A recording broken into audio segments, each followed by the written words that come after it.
নমস্কার বন্ধুরা, আমার চ্যানেলের আরেকটা নতুন পর্বে তোমাদের সবাইকে স্বাগত জানাই। আশা করছি তোমরা সবাই ভালো আছো, সুস্থ আছো। আজকে আমি তোমাদের সঙ্গে এমন কিছু ছোট ছোট কিচেন টিপস শেয়ার করব যেগুলো আমাদের সংসারের প্রত্যেক দিনের কাজকে সহজ করতে সাহায্য করবে। চলো তাহলে এমনই কিছু ছোট ছোট কিচেন টিপস আমরা দেখে নিই। টিপসগুলি ভালো লেগে থাকলে অবশ্যই অ্যাপ্লাই করো আর তোমাদের বন্ধু বান্ধবদের সঙ্গে টিপসগুলি শেয়ার করো। যে টিপসটি আমি শেয়ার করছি বাঁধাকপি নিয়ে। অনেক সময় আমরা বড় দেখে একটি বাঁধাকপি হয়তো কিনে নিয়ে আসি, কিন্তু হয়তো রান্না করা হয় না, আমরা ফ্রিজের মধ্যে রেখে দিই। ৫-৬ দিন পরেই দেখা যায় বাঁধাকপিটা কিন্তু ভেতর থেকে পচতে শুরু করে। এটা অনেক সময়ই হয়ে থাকে। তাই কিভাবে রাখলে বাঁধাকপিটা আমাদের ১৫ থেকে ২০ দিনও টাটকা ফ্রেশ থাকবে, পচবে না। বিশেষ করে বাঁধাকপিটার ভেতরে যে একটা ডান্ডাল থাকে বা ডান্টি অংশ থাকে, সেই অংশ থেকেই কিন্তু বাঁধাকপিটা পচতে শুরু করে। এখানে আমাদের সবার প্রথমে যেটা করতে হবে, আমি একটি ছুরি নিয়ে নিয়েছি। ছুরির সাহায্যে বাঁধাকপির ভেতরের যে ডান্ডির অংশটা আছে না, এই অংশটাকে এইভাবে আমি কেটে বার করে নেব। এরপর এর মধ্যে আমি দিয়ে দেব সামান্য একটু পরিমাণ হলুদ গুঁড়ো। হলুদ গুঁড়ো দেওয়ার পর আমি এখানে নিয়ে নিচ্ছি কিছুটা পরিমাণ পেপার এইভাবে ভেতরের দিকটা ঢুকিয়ে দেব। এবার যদি আমরা ফ্রিজের মধ্যে বাঁধাকপিটাকে ২০ দিনও রেখে দিই, বাঁধাকপিটা পচবে না, এমনকি ফ্রেশ থাকবে। পরবর্তী টিপসটি তাহলে চলুন দেখে নিই। অনেক সময় হয় আমাদের বাড়ির যে চাবি থাকে, সেই চাবিটাকে আমরা হয়তো কোথাও যাই, ব্যাগের মধ্যে আমরা চাবিটাকে এইভাবে নিয়ে নিই। কিন্তু ব্যাগের মধ্যে তো আমাদের অন্যান্য অনেক জিনিসপত্র, কাগজপত্র থাকে, টাকা পয়সা, ফোন থাকে। কিন্তু অনেক সময় দেখা যায় আমরা যখন আমাদের কাগজপত্র কিংবা টাকা পয়সা, ফোন বের করি, তখন হয়তো ব্যাগের থেকে আমাদের দরকারি চাবিটা পড়ে যায়। এই চাবিটা হারিয়ে যাওয়ার ফলে কিন্তু আমাদের অনেকটা টাকাও খরচা হয়, এমনকি চিন্তার মধ্যেও থাকতে হয়। তাই বন্ধুরা, এই টিপসটি তোমরা যদি অ্যাপ্লাই করো, এতে কিন্তু তোমাদের চাবিটা কোনোভাবেই ব্যাগের থেকে পড়ে যাওয়ার সম্ভাবনা থাকবে না। দেখো, ভেতরেই যে আমাদের ব্যাগের ভেতরে যে চেনের অংশটা আছে না, এখানে দেখো আমি একটি সেফটি পিন নিয়ে নিয়েছি। চাবির এই যে রিংটা আছে, সেই রিংটাকে এই সেফটি পিনের সঙ্গে এইভাবে আটকে দেব। এবার আমরা যতই ব্যাগের থেকে জিনিসপত্র বের করি না কেন, চাবিটা কিন্তু আমাদের পড়ে যাবার কোনো রকম সম্ভাবনা থাকবে না। তাহলে টিপসটি অ্যাপ্লাই করে দেখো, আশা করছি তোমাদেরও ভালো রেজাল্ট পাবে। তারপর আমাকে কমেন্ট করে জানিও। চলো তাহলে আমরা পরবর্তী টিপসটি দেখে নিই।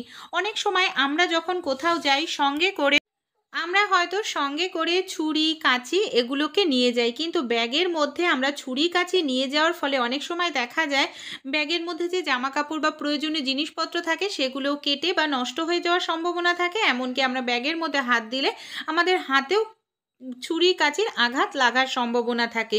তাই আমরা যদি এরকম একটি পুরনো কিংবা মোটা যে কোনো মোজাই হোক কিংবা কোনো কাপড় হোক, তার মধ্যে এইভাবে যদি আমাদের যে ছুরি আছে বা কাঁচি আছে, যেগুলোকে আমরা নিয়ে যেতে চাই, এইভাবে যদি ভেতরে ঢুকিয়ে নিয়ে নিই, তাহলে কিন্তু ব্যাগের যে অন্যান্য জিনিসপত্র আছে, সেগুলো কেটে যাবার বা নষ্ট হয়ে যাওয়ার সম্ভাবনা থাকবে না।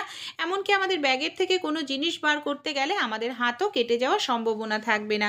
এরপর আমি একটি গার্ডার দিয়ে দেখো এইভাবে মোজাটার মুখটাকে আটকে দিলাম। ছোট্ট টিপসটি ভালো লেগে থাকলে অ্যাপ্লাই করো। অবশ্যই আমাকে কমেন্ট করে জানিও যে টিপসটি তোমাদের কিরকম লাগলো। পরবর্তী টিপসটি তাহলে চলুন দেখে নিই। আমরা তো প্রত্যেকেই মশলা পেস্ট বা কোনো কিছু পেস্ট করার জন্য মিক্সার জার বা মিক্সার মেশিন ব্যবহার করে থাকি। কিন্তু মিক্সার মেশিন দেখা যায় কিছুদিন পরপরই অনেকের বাড়িতেই কিন্তু খারাপ হয়ে যায়। মিক্সার মেশিনের নিচের দিকে দেখা যায় এরকম সাইডের ছোট ছোট ছিদ্র থাকে, সাইড দিয়েও ছিদ্র থাকে। অনেক সময় ছোট ছোট ধরনের আরশোলা, পোকামাকড়, পিঁপড়ে এর ভেতরে ছিদ্র দিয়ে ঢুকে গিয়ে ভেতরে বাসা তৈরি করে, যার কারণে মিক্সার মেশিনের যে ভেতরের তারটা থাকে না, সেই তারটাকে তারা নষ্ট করে দেয়, যার কারণে মিক্সার মেশিনটা অল্প কয়দিন পরপরই দেখা যায় খারাপ হয়ে যায়, অনেক সময় নষ্টও হয়ে যায়। এতে কিন্তু আমাদের অনেকটা টাকাও খরচা হয়ে যাওয়ার সম্ভাবনা থাকে। তাই কি করলে এর ভেতরে কোনো রকম ছোট আরশোলা বা পিঁপড়ে, পোকামাকড় ঢুকতে পারবে না, তারই একটি ছোট্ট টিপস আমি শেয়ার করছি। আমাদের প্রত্যেকের বাড়িতেই কিন্তু মশা তাড়ানোর জন্য এই ধরনের গুড নাইট বা অল আউট তেল আমরা ব্যবহার করে থাকি। এখানে দেখো আমি সেই তেল নিয়ে নিয়েছি। তেলের যে রিফিলটা আছে, এই রিফিলটাকে আমি এইভাবে খুলে নিচ্ছি। আর রিফিলটা খোলার সময় একটু সাবধানে খুললেই হবে, তাহলে কিন্তু রিফিলটা ভাঙবে না।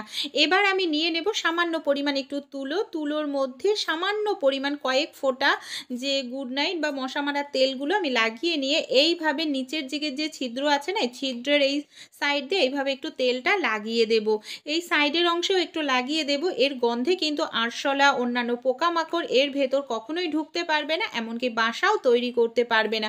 ছোট্ট টিপস ভীষণ উপকারী, অ্যাপ্লাই করো। এতে কিন্তু তোমাদের মিক্সার মেশিন খারাপও হবে না, নষ্টও হবে না, এমনকি অনেকটা টাকা খরচা আমার হাত থেকেও বেঁচে যাবে। পরবর্তী টিপসটি তাহলে চলুন দেখে নিই। আমরা হয়তো কোথাও ঘুরতে যাচ্ছি বা কোথাও অনুষ্ঠানে যাই, সব সময় তো আমরা এই ধরনের লেগিংস যারা মহিলারা আমরা যারা চুড়িদার পরি তারা কিন্তু এই ধরনের লেগিংস কিংবা চুড়িদারের প্যান্টের সঙ্গে কিন্তু পকেট থাকে না। অনেকেই যারা মহিলারা শাড়ি পরেন, শাড়িতেও কিন্তু পেটিকোটে কোনো রকম পকেট থাকে না। তাই আমাদের অনেক প্রয়োজনীয় জিনিসপত্র নিয়ে যেতে কিন্তু খুবই অসুবিধা হয়। ব্যাগে নিয়ে গেলেও অনেক সময় ট্রেনে বা দূরপাল্লার বাসে গেলে সেক্ষেত্রে চুরি হয়ে যাওয়ার সম্ভাবনা থাকে। তাই আমরা যদি সোনার জিনিস বা টাকা পয়সা আমাদের নিজেদের কাছেই রাখি সঙ্গেই, তাহলে কিন্তু টেনশনটা অনেকটাই কম থাকে। তাই বন্ধুরা, এখানে দেখুন আমি নিয়ে নিয়েছি একটি জুয়েলারি ব্যাগ। আর এই ব্যাগগুলো একটি সুবিধা কি, চেন দেওয়া থাকে। আর এই ব্যাগগুলোকে কোনো রকম সেলাই করারও প্রয়োজন নেই। একটি সেফটি পিনের সাহায্যে লেগিংসের ভেতরের দিকে এইভাবে যদি সেট করে নিই, এখানে আমি লেগিংস দিয়ে দেখালাম, আপনারা চাইলে সায়ার সাথেও এইভাবে একটি জুয়েলারি ব্যাগ সেট করে নিতে পারেন। তারপর এর মধ্যে আপনারা প্রয়োজনীয় টাকা পয়সা এমনকি সোনার গয়নাও যদি নিয়ে যান, কেউ কিন্তু বুঝতেও পারবে না, আপনাদের সঙ্গেও থাকবে, এমনকি চুরি হয়ে যাওয়ারও সম্ভাবনা থাকবে না। ছোট্ট টিপস, আশা করছি এই টিপসটি কাজে লাগবে। অবশ্যই অ্যাপ্লাই করবেন। ভালো লেগে থাকলে একটি লাইক করবেন। পরবর্তী টিপসটি তাহলে চলুন দেখে নিই। এখানে আমি একটি পাত্র নিয়ে নিয়েছি। পাত্রের মধ্যে আমি নিয়ে নিচ্ছি সামান্য পরিমাণ নুন, আর নিয়ে নেব আমি এখানে সামান্য পরিমাণ কয়েক ফোঁটা একটু রিফাইন অয়েল। এখানে আপনারা যে কোনো তেল ব্যবহার করতে পারেন। তারপর হাতের সাহায্যে নুন আর তেলটাকে পাত্রের গায়ে খুব ভালো করে লাগিয়ে নেব। এই যে নুন আর তেলটা লাগালাম, এটাকে কি কাজে ব্যবহার করব অবশ্যই আমি আপনাদের সঙ্গে শেয়ার করছি। তারপর এই পাত্রটার মধ্যে আমি পরিমাণ মতো দিয়ে দেব আটা। যে আটার আমরা রুটি তৈরি করে খাই সেই আটাটা দিয়ে দিলাম। এরপর এই আটাটা মাখার জন্য এখানে আমি গরম জল ব্যবহার করছি। আপনারা চাইলে ঠান্ডা জলেও মেখে নিতে পারেন, কিন্তু অনেক সময় গরম জল দিয়ে আটা মাখতে গেলে আটাটা কিন্তু সঙ্গে সঙ্গেই মাখা যায় না, কিছু সময় অপেক্ষা করতে লাগে ঠান্ডা হওয়ার জন্য। কিন্তু আমাদের বাড়িতে যে এই ধরনের মিক্সার ইগুলো থাকে, এটা ব্যবহার করেই কিন্তু খুব সহজেই আটাটাকে দেখুন মেখে নিতে পারছি। আর তেল আর নুন দেওয়ার কারণে যেটা হবে, আমরা অনেক সময় আটা মাখতে গেলে যে পাত্রে আটা মাখি প্রচুর পরিমাণে আটা সেই পাত্রের গায়ে লেগে যায়, যে আটাটা নষ্টও হয়। এমনকি সেই পাত্রটা যখন আমরা ধোয়া মাজা করতে যাই, আমাদের কিছু সময় ভিজিয়ে রাখতে লাগে, তারপর ঘষে ঘষে আটাটাকে তুলতে লাগে। কিন্তু এইভাবে সামান্য পরিমাণ নুন আর তেল যদি পাত্রের গায়ে আমরা লাগিয়ে নিই, তাহলে কিন্তু আটাটা পাত্রের গায়ে একটু লেগে থাকবে না। সেই সঙ্গে আমাদের কিন্তু আটাটাও নষ্ট হচ্ছে না, এমনকি পাত্রটা ধোয়ার সময় আমাদের অপেক্ষাও করতে লাগবে না, অনেকটা সময় ঘষা মাজাও করতে লাগবে না। দেখুন কত সহজেই আমার আটাটাও মাখা হয়ে যাচ্ছে, পাত্রটাও কিন্তু পরিষ্কার হয়ে যাচ্ছে। পাত্রটা দেখুন কতটা সুন্দর পরিষ্কার হয়ে গেছে, আমাদের একটু লেগে নেই। সেই সঙ্গে এইভাবে সামান্য তেল দিয়ে যদি আটাটা মাখা যায় না, রুটিটা অনেকক্ষণ পর্যন্ত নরম সফট থাকে। ছোট্ট টিপস, অবশ্যই অ্যাপ্লাই করে দেখতে পারেন একদিন হলেও। আশা করছি এই টিপসটি আপনাদের কাজে লাগবে। চলুন পরবর্তী টিপসটি দেখে নিই। অনেক সময় আমরা যখন আটা মাখার পর আটা দিয়ে রুটি তৈরি করার জন্য এইভাবে লেচি কেটে নিই, অনেক সময় দেখা যায় লেচিটা আমাদের ছোট বড় হয়ে যায়, এর ফলে রুটিটাও কিন্তু ছোট বড় হয়। এখানে কিচেন স্ল্যাবটাকে আমি খুব ভালো করে পরিষ্কার করে নিয়েছি। এর ওপরেই দেখো আটাটাকে আমি এইভাবে সরু করে লম্বা করে নিচ্ছি। এবার আমি নিয়ে নেব একটি সুতো। দেখো আমি এখানে সাদা সুতো নিয়েছি, তোমরা যে কোনো সুতো নিতে পারো। সুতোটাকে সামান্য অংশ একটু ছিঁড়ে নেব এইভাবে। এবার এই সুতোটা দিয়েই কিন্তু খুব সহজে আমরা রুটি তৈরি করার জন্য লেচি তৈরি করে নিতে পারি। আমাদের হাতের সাহায্যে গোল করারও কোনো প্রয়োজন নেই, এমনকি প্রত্যেকটা লেচি আমাদের সমান হবে। তোমরা যে সাইজের রুটি করতে চাও সেই সাইজে তোমরা আঙুলের কর মেপে একটুখানি এক দুবার যদি কেটে নাও, তোমাদের আইডিয়া চলে আসবে। এমনকি এইভাবে সঙ্গে সঙ্গে কিন্তু তোমরা সেকেন্ডের মধ্যে সবগুলো রুটির লেচি দেখো তৈরি করে নিতে পারবে। আর এইভাবে যদি তৈরি করো, রুটিগুলো পারফেক্ট সমান হবে। রুটিগুলোর লেচিটাকে গোল করার কোনো প্রয়োজন নেই, ডাইরেক্ট তোমরা রুটিটা বেলতে শুরু করতে পারবে। টিপসটি ভালো লেগে থাকলে অবশ্যই অ্যাপ্লাই করো। দেখো আমাদের সবগুলো রুটির লেচি কিন্তু কত সুন্দর তৈরি হয়ে গেছে, হাত দিয়ে কোনো রকম গোল করার প্রয়োজনই পড়েনি। এবার আমি তোমাদের একটি রুটিও দেখো বেলে দেখাবো। বন্ধুরা, আমরা কিন্তু বেলন চাকি ছাড়াও খুব সহজেই রুটি বেলে নিতে পারি একটি থালার সাহায্যে। অনেক সময় হয় আমরা ভাড়া বাড়িতে থাকি, সব জিনিস কিনে ওঠা সম্ভব হয় না, কিংবা আমরা হোস্টেলে থেকে পড়াশোনা করি, সেক্ষেত্রেও তো বেলন চাকিটা কি সবসময় নিয়েও যাওয়া যায় না। তাই আমাদের হাতের কাছে যদি একটি থালা থাকে, থালা দিয়েও কিন্তু পারফেক্ট রুটি আমরা তৈরি করে নিতে পারি। দেখো থালার উপরে সামান্য পরিমাণে আটা ছড়িয়ে আমি এখানে নিয়ে নিলাম রুটি তৈরি করার জন্য লেচিটাকে আটা মাখিয়ে নেব। এবার নিয়ে নেব আরও একটি থালা। ওপরের থালাটাকে নিয়ে এইভাবে যদি থালাটাকে আমরা একটু গোল ঘোরাতে থাকি, তাহলেই কিন্তু রুটিটা আমাদের পারফেক্ট গোল তৈরি হয়ে যাবে। আর অবশ্যই থালাটাকে পরিষ্কার করে মুছে নেবে যাতে কোনো রকম জল না থাকে। দেখো এইভাবে একটু হালকা করে ঘোরাতে থাকলেই কিন্তু আমাদের রুটিটা পারফেক্ট তৈরি হয়ে যাবে। আর এভাবে যদি আমরা রুটি তৈরি করি, রুটিটা পারফেক্ট গোল তৈরি হবে, এমনকি আমাদের কোনো রকম বেলন চাকের প্রয়োজনই পড়বে না। তোমরা যত বড় রুটি তৈরি করতে চাও তত বড়ই তোমরা এখানে রুটি তৈরি করে নিতে পারবে। আশা করছি এই টিপসটিও তোমাদের কাজে লাগবে। পরবর্তী টিপসটি তাহলে চলো দেখে নিই। আমরা অনেকেই ধোকা রান্না করার সময় দেখা যায় এমন কিছু ভুল করি যার কারণে ধোকাটা যেই আমরা তেলে ভাজতে দিই তখন হয়তো তেলের মধ্যে পুরোপুরি ছড়িয়ে যায়, এমনকি ঝোলে দিলেও ধোকাটা পুরো ভেঙে গুঁড়ো গুঁড়ো হয়ে যায়। তাই দেখো ধোকার মিশ্রণটা আমি জলের মধ্যে এখানে আমি ভিজিয়ে রেখেছিলাম 5 মিনিটের জন্য। 1 কাপ ধোকাতে এখানে আমি 2 কাপ জল দিয়েছিলাম। এবার আমি কি করব, দেখো গ্যাসের উপর একটি কড়াই বসিয়ে দিয়েছি, কড়াইটাকে গরম করে নিয়েছি। আর কড়াইয়ের মধ্যে আমি দিয়ে দিচ্ছি 2 চামচ পরিমাণ রিফাইন অয়েল। তেলটা গরম হয়ে গেলে ধোকার মিশ্রণটা আমি দিয়ে দিচ্ছি।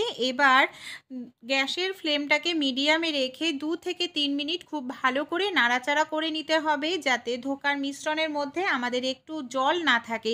খুব ভালো করে টানিয়ে নিতে হবে। ঠিক দেখো এই রকম।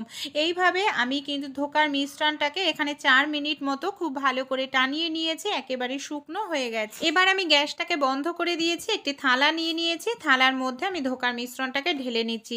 আমি থালার মধ্যে কিন্তু কোনো রকম তেল এখানে লাগিয়ে নিইনি, তেল লাগানোর কোনো প্রয়োজনই পড়ে না। এবার ধোকার মিশ্রণটাকে থালার মধ্যে এইভাবে গরম অবস্থাতেই আমি হাত দিয়ে খুব ভালো করে সমান করে দিলাম। এবার আমি ঠান্ডা হওয়ার জন্য কিছু সময় অপেক্ষা করব। ধোকার মিশ্রণটা ঠান্ডা হয়ে গেছে। এবার ছুরির সাহায্যে আমি এখানে চৌকো চৌকো করে কেটে নিচ্ছি। তোমরা তোমাদের পছন্দ মতো অনুযায়ী কেটে নিতে পারো। দেখো এইভাবে যদি আমরা ধোকার মিশ্রণটাকে একটু শুকনো করে নিই আর একটু ভিজিয়ে রাখি পরিমাণ মতো জল দিয়ে, তাহলে কিন্তু ধোকার মিশ্রণটা আমরা ভাজার সময় একেবারে ঝুরো ঝুরোও হয়ে যাবে না, আর আমরা যখন ঝোলে দেব তখনও কিন্তু গুঁড়ো হয়ে যাবে না। আমি তোমাদের দেখো ভেজেও দেখাচ্ছি কত সুন্দর পারফেক্ট ধোকার মিশ্রণটা আমাদের ভাজা হচ্ছে। দেখো তেলে দেওয়ার পরেও কিন্তু গুঁড়ো গুঁড়ো হয়নি, এমনকি এটা আমি যখন ঝোলেও রান্না করব তখনও কিন্তু গুঁড়ো হবে না। ধোকাটা যখন ভাজবো এইভাবে আমাদের একটু লাল করে ভাজতে হবে। দেখো আমি সবগুলোই কিন্তু এই পদ্ধতিতেই ভেজে নিই, তাই ভাবলাম তোমাদের সঙ্গে টিপসটি শেয়ার করি। চলো তাহলে আমরা পরবর্তী টিপসটি দেখে নিই। বন্ধুরা, এই ধরনের যে আমাদের হটপটগুলো থাকে, আমরা অনেকে রুটি তরকারি রেখে থাকি, কিন্তু রুটি যদি আমরা রাখি ডাইরেক্ট দেখা যায় রুটির নিচটা ভিজে ওঠে। তাই কিভাবে আমরা রুটিটাকে রাখবো, এখানে আমি নিয়ে নিচ্ছি কিছুটা পরিমাণ খবরের কাগজ, ভাঁজ করে নিয়েছি। হটপটের এই নিচের দিকটায় আমি এই খবরের কাগজটাকে এইভাবে পেতে নিচ্ছি। এবার আমি একটি পরিষ্কার সুতির কাপড় নিয়ে নেব, তার ভেতর আমি রুটিগুলোকে রাখবো। এই পদ্ধতিতে যদি আমরা রুটিটা রাখি তাহলে কিন্তু রুটিটার নিচের রুটিটা কখনোই ভিজে যাবে না, কারণ যদি কাপড়টাও ভিজে যায় সেই ভেজা ভাবটি কিন্তু পেপার অ্যাবজর্ব করে নেবে। এই টিপসটি অ্যাপ্লাই করে দেখতে পারো, আশা করছি টিপসটি তোমাদের কাজে লাগবে। পরবর্তী টিপসটি তাহলে চলুন দেখে নিই। এখানে একটি পাত্রের মধ্যে আমি নিয়ে নিয়েছি 3 চামচ পরিমাণ চালের গুঁড়ো। এর মধ্যে আমি দিয়ে দেব 1 চামচ পরিমাণ এখানে আমি কর্নফ্লাওয়ার গুঁড়ো, সেই সঙ্গে সামান্য পরিমাণ কালো জিরে, কিছুটা পরিমাণ এখানে আমি দিয়ে দিচ্ছি লঙ্কার গুঁড়ো, কিছুটা পরিমাণ নুন আর সামান্য পরিমাণ হলুদ। খুব ভালো করে আমি মিশিয়ে নেব। তারপর অল্প অল্প পরিমাণ জল দিয়ে আমি একটি পাতলা ব্যাটার তৈরি করে নেব। এটা ব্যাটারটা তো আমাদের রেডি হয়ে গেল বন্ধুরা। আমরা কিন্তু বাজার থেকে অনেক সময় দেখা যায় এই ধরনের সর্ষে ফুলগুলো কিনে নিয়ে আসি। তাই এই ধরনের সর্ষে ফুলের তো অনেক রকমভাবেই আমরা খেয়ে থাকি, কখনো বাটা বা ভর্তা। তা আজকে আমি যে রেসিপিটি তোমাদের সঙ্গে শেয়ার করছি তোমরা অবশ্যই খেয়ে দেখো। সর্ষে ফুলটাকে আমি এইভাবে বেছে নিয়েছি, জল দিয়ে খুব ভালো করে ধুয়ে নিয়েছি। সর্ষে ফুলটাকে যে ব্যাটার রেডি করেছিলাম ব্যাটারের মধ্যে আমি অল্প অল্প পরিমাণ দিয়ে দেব সর্ষে ফুলটা, তারপর বড়ার আকৃতি মতো করে নেব। আমি দেখো গ্যাসের ওপর এখানে একটি ফ্রাই প্যান বসিয়ে দিয়েছি, ফ্রাই প্যানে আমি তেল দিয়ে দিয়েছি, তেলের ওপরে দিয়ে এগুলোকে আমি বড়ার আকৃতি করে ভেজে নেব। আমি এখানে কিন্তু অল্প পরিমাণে তেলেই ভাজছি, তোমরা চাইলে ডুবো তেলেও ভেজে নিতে পারো। এইভাবে তোমরা যদি সর্ষে ফুলের বড়া তৈরি করো, চায়ের সঙ্গে খেতেও দারুণ লাগে, এমনকি ডাল ভাতের সঙ্গে খেতেও ভালো লাগে। আর এইভাবে বড়া তৈরি করলে বড়াটা দারুণ মুচমুচে তৈরি হয়, ছোট থেকে বড় সবার কিন্তু খেতে দারুণ লাগবে। এই টিপসগুলি তোমাদের যদি ভালো লেগে থাকে অবশ্যই অ্যাপ্লাই করো। আশা করছি টিপসগুলি তোমাদের অনেক কাজে আসবে। আর টিপসগুলি তোমাদের বন্ধুবান্ধবদের সঙ্গে অবশ্যই শেয়ার করো।